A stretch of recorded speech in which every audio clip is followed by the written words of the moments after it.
November 11, 1940, a Fairey Swordfish biplane glides through a curtain of tracer fire over Taranto harbor. Lieutenant Commander Kenneth Williamson can see the Italian battleship Conte di Cavour settling into the water below, her hull ripped open by a torpedo that should never have worked. Around him, the night sky burns with anti-aircraft fire. Canvas and wood versus steel and high explosive, 21 obsolete biplanes versus the concentrated might of the Italian battle fleet. And somewhere across the world in Tokyo, Admiral Isoroku Yamamoto is about to request every single detail of tonight's attack. This is the story of how the British invented modern carrier warfare in a single night and handed Japan the blueprint for Pearl Harbor. The Mediterranean in autumn of 1940 belonged to Italy, or so it seemed. The Italian Navy, the Regia Marina, possessed 6 modern battleships, 19 cruisers, 59 destroyers, and over 100 submarines. Against this armada, the British Mediterranean fleet could muster only 4 battleships, 3 of them veterans of the First World War. The strategic mathematics appeared brutal and simple. Italy controlled the central Mediterranean. British convoys to Malta and Egypt would have to run a gauntlet of Italian air and naval power. Without those convoys, the British position in North Africa and the Middle East would collapse within months. But Admiral Andrew Cunningham, commander of the Mediterranean fleet, understood something that raw numbers did not reveal. The Italian battle fleet rarely left port. 6 magnificent battleships sat in Taranto harbor on Italy's southeastern coast, a fleet in being that shaped British strategy without ever firing their guns. As long as those ships remained operational, Cunningham had to assume they might sortie at any moment. He had to keep his own fleet concentrated and ready. He could not adequately protect convoys and hunt submarines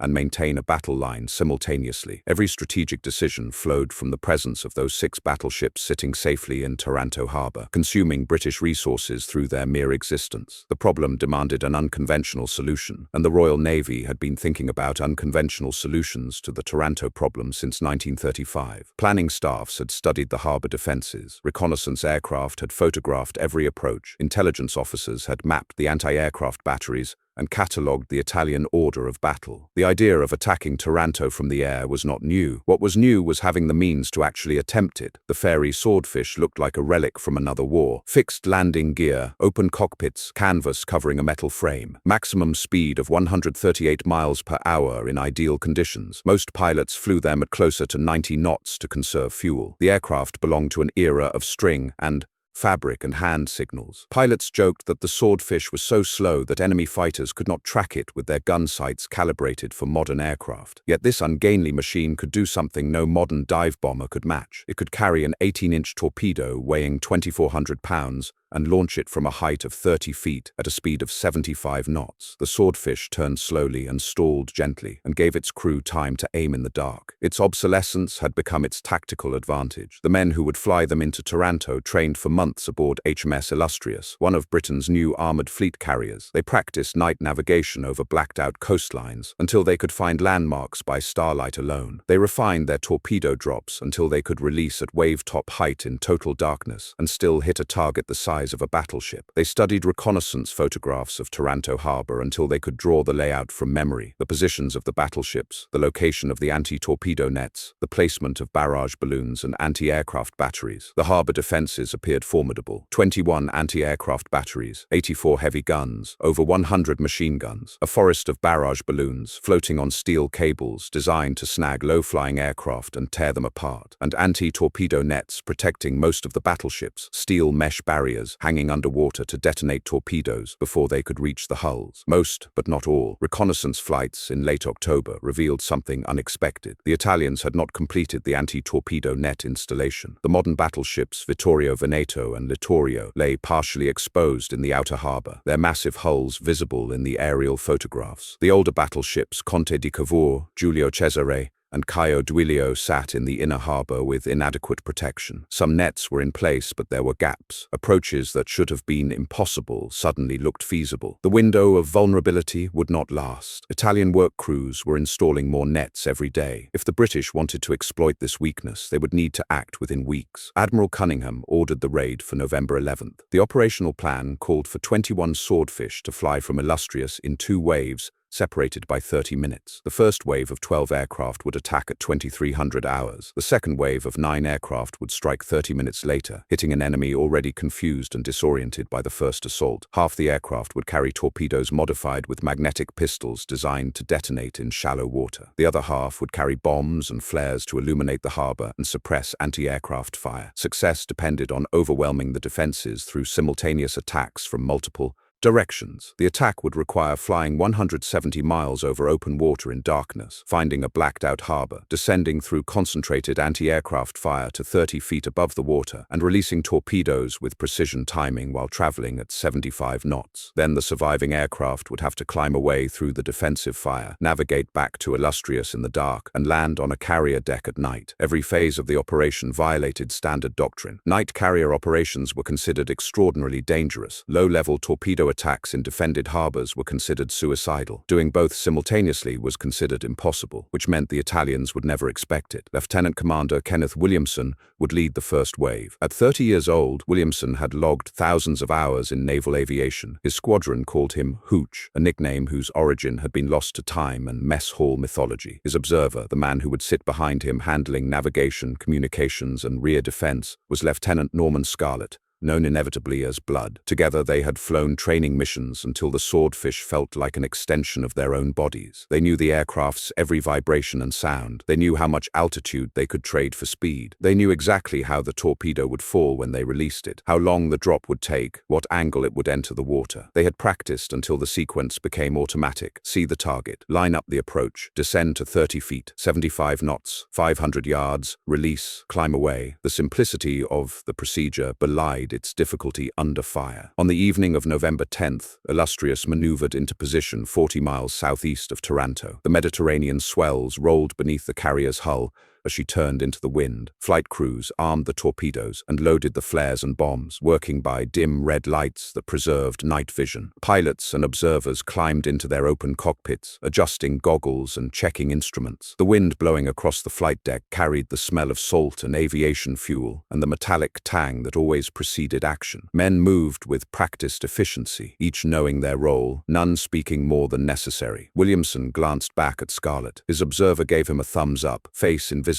behind goggles and oxygen mask. Around them, 11 other Swordfish prepared to launch. Engines coughed and caught, propellers spinning into invisible discs. The flight deck crew signaled ready. Illustrious increased speed, her bow cutting through the swells, flight deck rising and falling with the ship's motion. The flight deck officer raised his illuminated baton and made the launch signal. Williamson advanced the throttle. The Pegasus engine roared. The Swordfish accelerated down the flight. Deck, canvas wings flexing in the wind, struts singing. The horizon disappeared. The wheels left the deck. The aircraft climbed away from the carrier and banked into the darkness, Taranto lying somewhere ahead in the night. Behind him, 11 more Swordfish launched into the darkness at 30-second intervals. The flight to Taranto took an hour and 20 minutes. Williamson held loose formation with his strike force, throttling back to conserve fuel, trusting his instruments and Scarlett's navigation. The cold wind bit through his leather jacket. At 10,000 feet, the temperature hovered near freezing. His hands grew numb inside his gloves, despite the silk liners. He flexed his fingers periodically to maintain circulation. Behind him, Scarlett hunched over his chart table, checking their position against dead reckoning calculations. No radar to guide them, no radio beacons, just compass heading, airspeed, and elapsed time. A slight error in wind estimation could put them miles off course. Below, the Mediterranean stretched dark and featureless. The water reflected nothing. No moonlight, no stars, no phosphorescence. Flying over it felt like flying over an abyss. Williamson kept his eyes moving between the instruments and the horizon. The altimeter, the compass repeater, the fuel gauge slowly unwinding. Around him in the darkness, 11 other Swordfish maintained loose formation, their navigation lights dim pinpricks barely visible. He could hear the steady drone of their engines, slightly out of synchronization with his own, creating a pulsing rhythm that measured the distance to target. The sound was both comforting and unnerving. Comforting because it meant he was not alone. Unnerving because each of those engines represented another crew flying toward the same deadly target. Above, scattered clouds obscured the stars. There would be no moonlight tonight. New moon. The attack would unfold in near total darkness until the flares ignited. Williamson felt his stomach tighten. They had trained for this, practiced night navigation until they could do it in their sleep. But Training happened over friendly territory with the option to abort. Tonight there would be no abort. Tonight they would either sink Italian battleships or die trying. The binary simplicity of it was almost calming. Scarlett tapped his shoulder twice, the prearranged signal, 10 minutes to target. Williamson eased the throttle back further, letting the Swordfish descend gradually toward 2,000 feet. The formation spread wider as aircraft moved into their attack positions. Individual Swordfish would approach the harbor from different vectors to split the defenses. No more formation flying.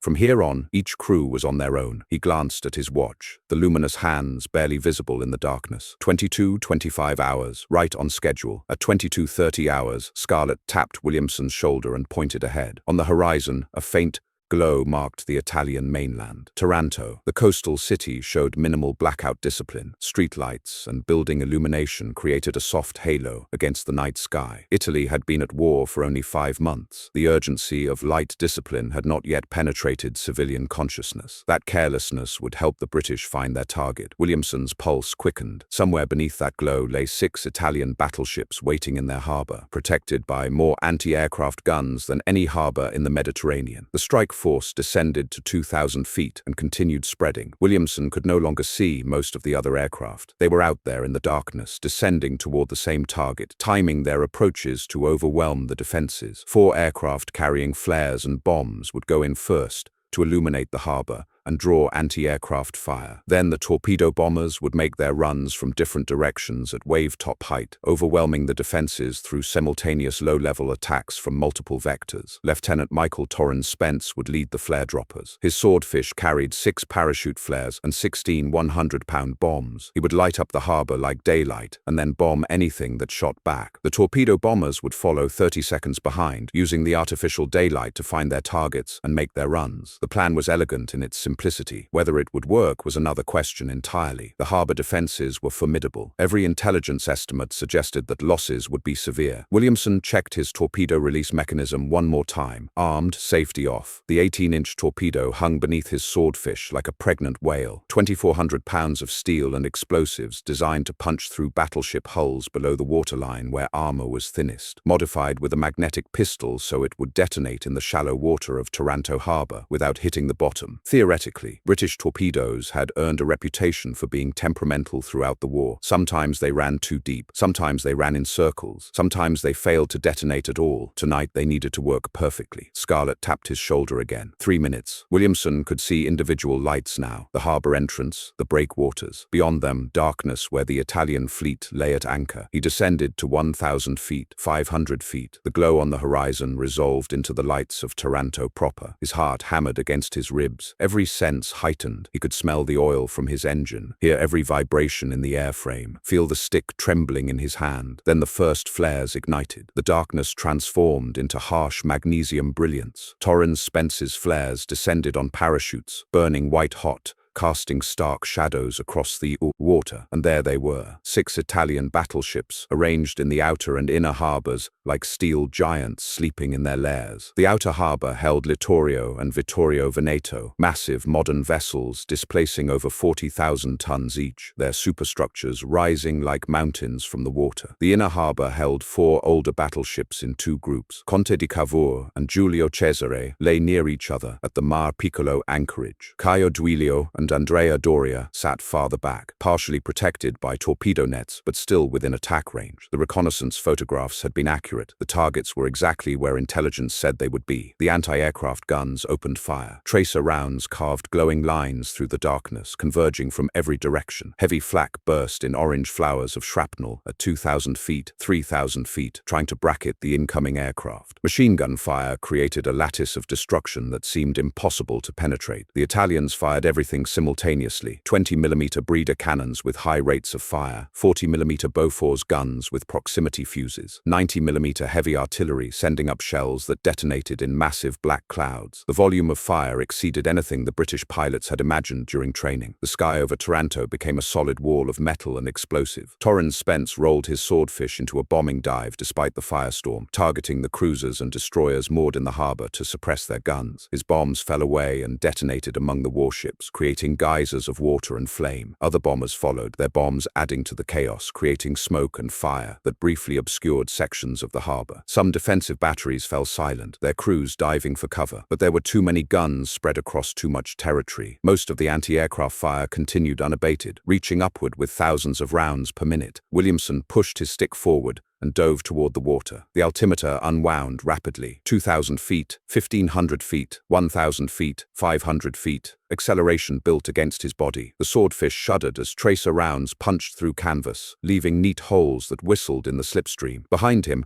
Scarlet fired the very pistol to signal their attack, the red flare arcing away into the maelstrom. The flare was partly bravado and partly practical. It told other aircraft where they were, prevented mid-air collisions in the chaos. 100 feet, 50 feet, 30 feet. Williamson leveled off at wave-top height, so low he could see individual waves beneath his landing gear. Ahead, the massive bulk of Conte di Cavour filled his windscreen, growing larger by the second. He could see Italian sailors on her deck, their faces turned upward, caught in the flare light. Some were pointing, some were running. Some simply stood frozen, watching the obsolete biplane bearing down on their battleship. His airspeed indicator showed 75 knots, barely faster than highway traffic. Distance to target 900 yards and closing. 800 yards, 700 yards. Anti-aircraft fire walked toward him across the water, machine gun tracers converging on his flight path like searchlight beams. Something hit the engine, cowling with a metallic shriek that he heard even over the engine roar. Another impact punched through the lower wing, tearing fabric. The Swordfish flew straight and level despite the damage, holding the attack run with steady determination, canvas wings straining against the vibration of engine and gunfire. 600 yards, 500 yards. The torpedo needed 500 yards minimum to arm itself after release. Any closer and it might not detonate. Williamson pressed the torpedo release. The aircraft lurched upward as 2,400 pounds dropped away. Weight and balance changed instantly. He hauled back on the stick, climbing through the curtain of fire, feeling impacts shudder through the airframe. Behind him, Scarlet watched the torpedo enter the water and begin its run toward Conte di Cavour, leaving a white wake visible in the flare light. The torpedo ran true, no circle, no dive toward the bottom, straight toward the battleship's hull. 30 seconds later, the torpedo struck home. The detonation sent a column of water and spray 200 feet into the air, higher than Conte di Cavour's superstructure. The shockwave rippled outward in concentric circles. The battleship's hull opened like torn paper below the waterline. 23,000 tons of Italian warship shuddered from the impact. Her lights flickered once,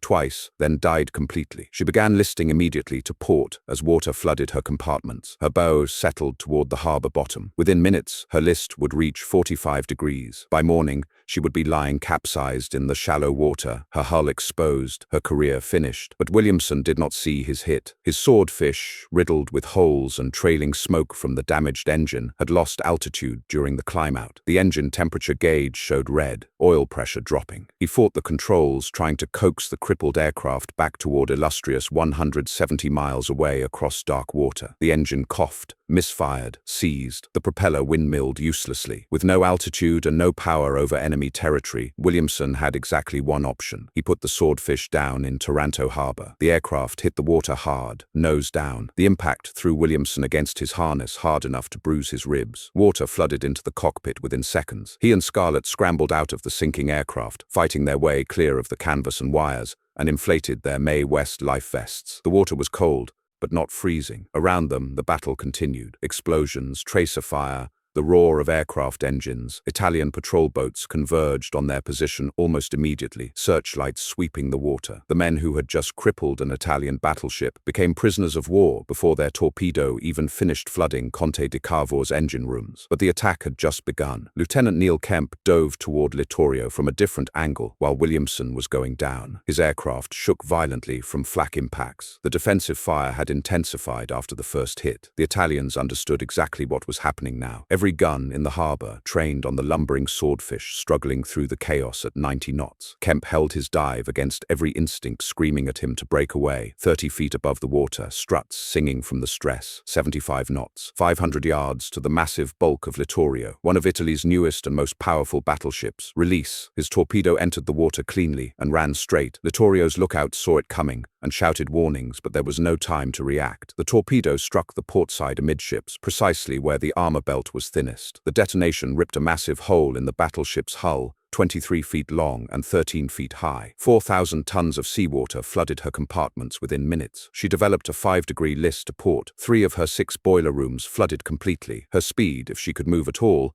would be reduced from 31 knots to 19. She would not be operationally ready again until the following April, 5 months of repairs. Lieutenant Charles Lear attacked the same battleship from the opposite side minutes later. The defenses had reached fever pitch. Every gun that could depress low enough fired at wavetop height, creating a horizontal stream of tracer across the harbor entrance. Lear flew through it anyway. His torpedo hit Littorio's starboard bow, compounding the damage from Kemp's hit. The brand new pride of the Italian fleet, commissioned less than 6 months earlier, now lay crippled and listing in her home harbor, taking on water from both sides. Sub-Lieutenant John Wellham attacked Vittorio Veneto despite impossible defensive fire. His torpedo ran true, but the battleship's armor belt deflected it. The weapon detonated against the outer hull, without penetrating to the vitals. Vittorio Veneto would survive the night relatively undamaged, but her sister ship Littorio was already finished as an operational unit. Sub-Lieutenant Alan Swain targeted Caio Duilio despite the anti-torpedo nets supposedly protecting her. His modified torpedo struck the net at an angle, and the magnetic pistol detonated it close enough to the hull to blow a massive hole below the waterline through concussive force alone. Caio Duilio settled into the shallow harbor water with her decks awash, her forward compartments completely flooded. The first wave withdrew after 20 minutes of sustained combat. 4 Italian battleships hit. 1 Swordfish lost to anti-aircraft fire. Another crew captured. The 11 surviving aircraft climbed away from the inferno and turned back toward Illustrious, their crews exhausted and shaking from adrenaline. Behind them, Taranto harbor burned, and the Italians had 20 minutes to prepare for the second wave. Lieutenant Commander John Hale led the second wave of 9 aircraft toward the chaos visible on the horizon. They could see the fires from 60 miles away. The glow looked like a city burning. As they approached, the anti-aircraft fire became visible, tracer arcing upward in multiple streams, flak bursting at various altitudes, the distinct orange flashes of heavy guns. The harbor defenses had not diminished. If anything, the Italian gunners had found their rhythm. They were shooting at known speeds now, known altitudes, known attack profiles. The second wave would face even more concentrated fire than the first. Lieutenant John Wellham dove toward Littorio for a third torpedo attack on the already crippled battleship. His Swordfish took multiple hits during the approach, fabric tearing, struts bending, but the aircraft held together through sheer structural redundancy. His torpedoes struck the port side again, adding another massive wound to Littorio's shattered hull. She would now require 5 months of intensive repairs and thousands of tons of scarce steel, resources Italy could not spare, skilled workers Italy desperately needed elsewhere. For the price of 1 torpedo, the British had removed a 40,000-ton battleship from the Italian order of battle for half a year. The remaining aircraft pressed home their attacks through the defensive firestorm. Lieutenant Gerald Bailey attacked Vittorio Veneto, but his torpedo malfunctioned. It ran too deep and passed harmlessly beneath the battleship's keel. Lieutenant Edward Clifford bombed the oil storage depot on the shore, creating a massive secondary explosion that sent flames 500 feet into the air and illuminated the entire harbor. The explosion served no direct military purpose but added to the psychological impact. Lieutenant Richard Hamilton's torpedo struck a destroyer, breaking her back. By 23:50 hours, it was over. The surviving Swordfish climbed away from Taranto and turned back toward Illustrious 170 miles away. Behind them, the harbor was a scene of devastation. 3 Italian battleships lay on the bottom in shallow water. 2 others had suffered serious damage that would require months to repair. Fires burned on multiple ships and ashore at the oil depot. 1 Swordfish had been lost to anti-aircraft fire with both crew members captured. 1 aircraft had ditched in the harbor with crew captured. The remaining 19 aircraft would land safely back on Illustrious despite battle damage, torn fabric, punctured fuel tanks, and shattered instruments. The mathematics of the raid bordered on the absurd. Italy had concentrated 6 battleships, half her entire battle fleet, in the most heavily defended harbor in the Mediterranean. Britain had attacked with 21 obsolete biplanes flying from a single aircraft carrier. The aircraft were so slow that modern fighters struggled to track them. The torpedoes were modified weapons that theoretically might work in shallow water. The pilots had never conducted a night attack on a defended harbor before, and in one night, Britain had eliminated half the Italian battle fleet for the loss of 2 aircraft and 4 men captured. The tactical results stunned both sides. The strategic implications went far beyond the Mediterranean. The Italian Navy immediately withdrew its remaining operational battleships to Naples and later to La Spezia, ports farther north and farther from British air bases. The withdrawal effectively ceded control of the central Mediterranean to the Royal Navy. British convoys to Malta and Egypt could now operate with significantly reduced risk. The British position in the Middle East stabilized. The North African campaign could continue. Admiral Cunningham had solved his strategic problem. 6 Italian battleships had tied down the British Mediterranean fleet through their mere existence. Now 3 of those battleships lay capsized or sunk. 2 more were in dry dock for months of repairs. Only Vittorio Veneto remained fully operational, and she had withdrawn to a distant port. Cunningham could now disperse his fleet to hunt submarines and protect convoys without maintaining a concentrated battle line ready to engage the Italian fleet. 21 Swordfish had accomplished what the entire British Mediterranean fleet could not have accomplished through conventional surface action. They had removed the Italian battle fleet as a strategic factor, but the most significant impact occurred thousands of miles away in Tokyo. Admiral Isoroku Yamamoto, commander of the Japanese combined fleet, received detailed reports of the Taranto Raid within 3 weeks. Japanese naval attachés in Berlin and Rome forwarded intelligence summaries. German naval liaison officers provided tactical analyses. Italian officers gave candid assessments to their Axis partners. Yamamoto absorbed every detail. He requested additional information. He assigned staff officers to study the operation exhaustively. He wanted to know everything: the attack plan, the weapon modifications, the navigation methods, the timing sequences, the damage achieved per aircraft sortie. Taranto proved several strategic concepts simultaneously. First,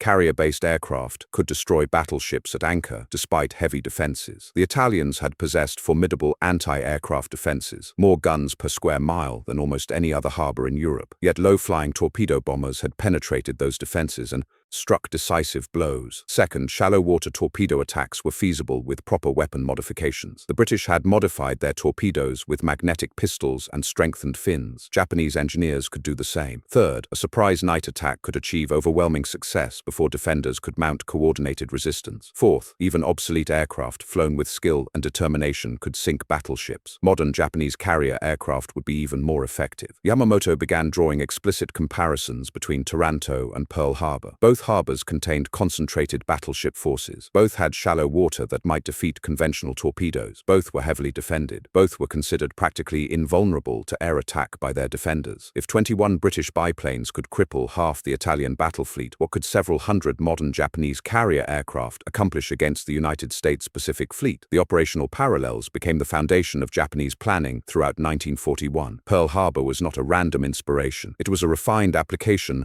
of the principles the British had demonstrated at Taranto. Use carrier-based aircraft to achieve surprise. Strike at dawn when defenses are minimal. Modify torpedoes for shallow water attacks. Concentrate overwhelming force on stationary targets. Accept calculated losses to achieve strategic results. When 6 Japanese carriers launched their attack on December 7, 1941, they were executing a refined version of the operation Lieutenant Commander Williamson had pioneered 13 months earlier. The scale differed: 350 aircraft instead of 21, 6 carriers instead of 1, 8 battleships damaged or destroyed instead of 3. But the operational concept remained identical. Use carrier-based aircraft to eliminate enemy battleships in harbor before they can sortie and engage. Achieve surprise through careful planning and timing. Accept that some aircraft will be lost, but the strategic prize justifies the cost. Consider what this means. The British invented modern carrier warfare to solve a strategic problem in the Mediterranean. They proved that carrier aircraft could destroy battleships in defended harbors. Japan studied their innovation with obsessive attention to detail and used it to nearly destroy American naval power in the Pacific. The United States survived Pearl Harbor through a combination of luck. Its carriers were at sea and escaped damage, and industrial capacity that could replace losses. America then spent the next 4 years using the lessons learned from both Taranto and Pearl Harbor to win the Pacific War through carrier aviation. The operational concept pioneered by 21 Swordfish crews shaped the entire course of the war in the Pacific. Williamson and Scarlett spent the remainder of the war in Italian prisoner-of-war camps.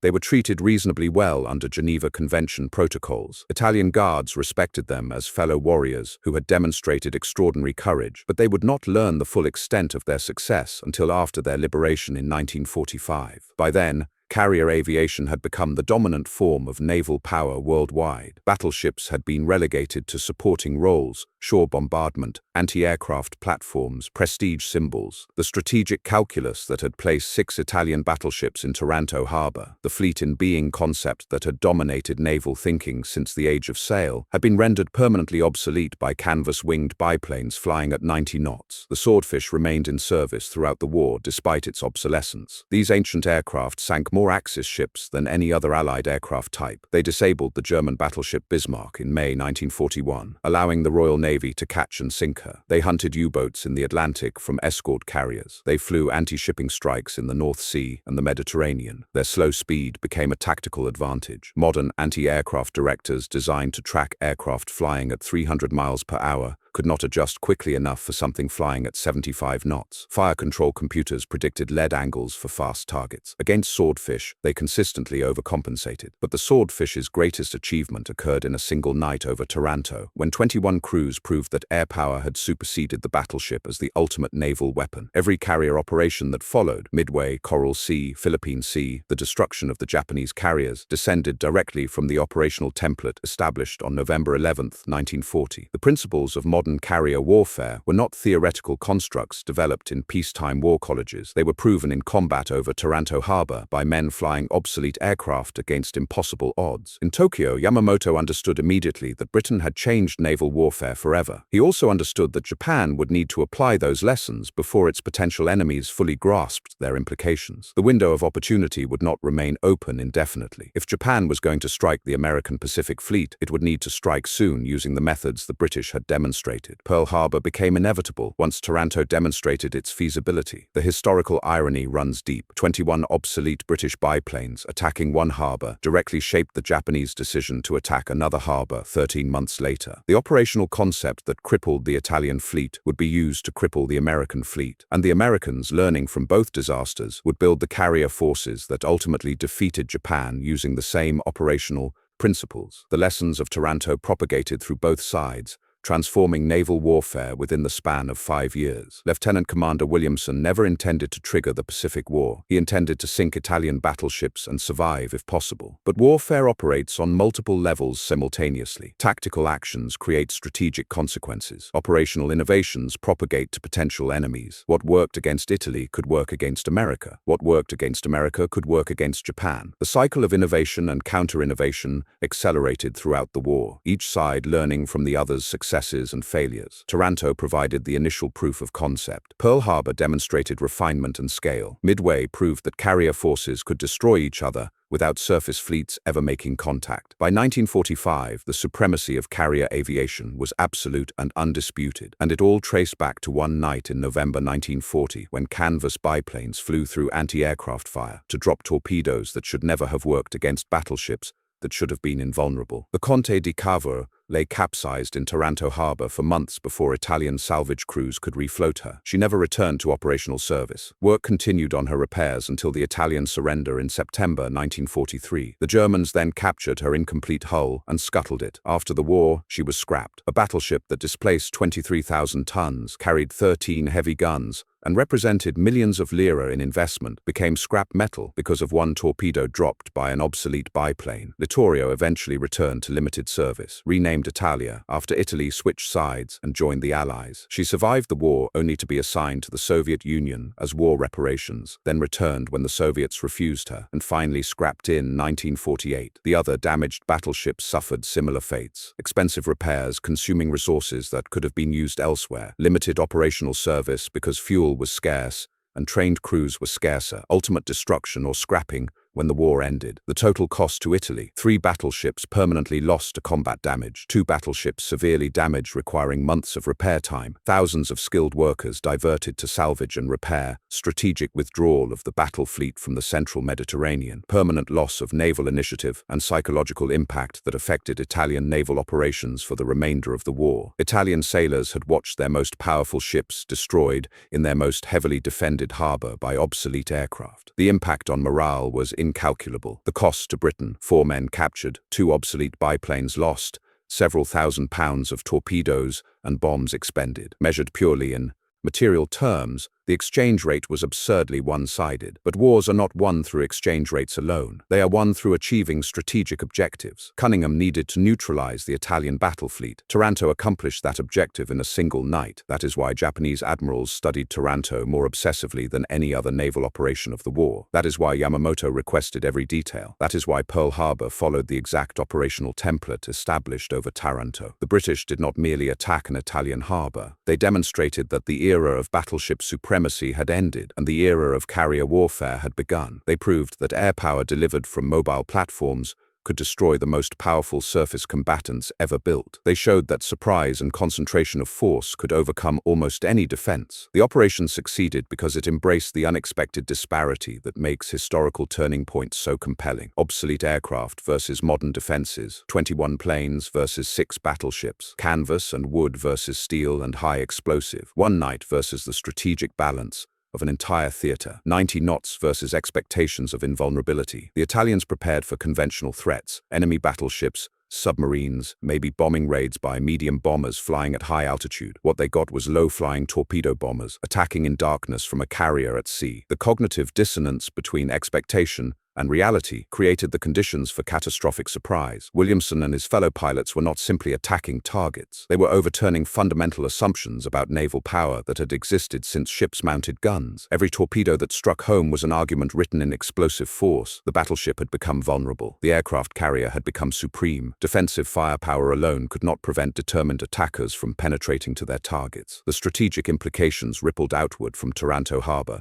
to reshape naval warfare globally. That is not propaganda or exaggeration. That is what happened in the skies over Taranto on November 11, 1940. 21 Swordfish attacked 6 battleships. 3 battleships were destroyed or crippled beyond repair. 2 more were severely damaged. The Italian battle fleet withdrew permanently from the central Mediterranean. British convoys operated more freely. The North African campaign continued. And in Tokyo, Admiral Yamamoto began planning an attack on Pearl Harbor using the operational template the British had just demonstrated. Lieutenant Commander Kenneth Williamson sat in an Italian prison camp while these consequences unfolded. He would not know until after the war that his torpedo run through that curtain of anti-aircraft fire had helped trigger the Pacific War. He would not know that Japanese planners had studied his attack methods in obsessive detail. He would not know that the operational concept he had helped pioneer would shape 4 more years of carrier warfare in the Pacific. He knew only that he had flown into Taranto Harbor, released his torpedo at Conte di Cavour, watched her begin to sink, and then crashed into the harbor before Italian patrol boats fished him out of the water. From his perspective, the attack had been a tactical success and a personal failure. He had hit his target but lost his aircraft and his freedom. From the strategic perspective, his attack had changed naval warfare forever. Both perspectives were simultaneously true. Warfare operates on multiple levels. Individual pilots execute tactical missions. Those missions create operational outcomes. Those outcomes generate strategic consequences. Williamson's tactical mission was to sink 1 battleship. The strategic consequence was demonstrating that carrier aviation had superseded battleship fleets as the arbiter of naval power. That is why the Taranto Raid matters beyond the immediate damage to the Italian fleet. It was the proof of concept for carrier warfare, as it would be conducted for the next 50 years. It established the operational patterns: night attacks, torpedo modifications, overwhelming concentrated force,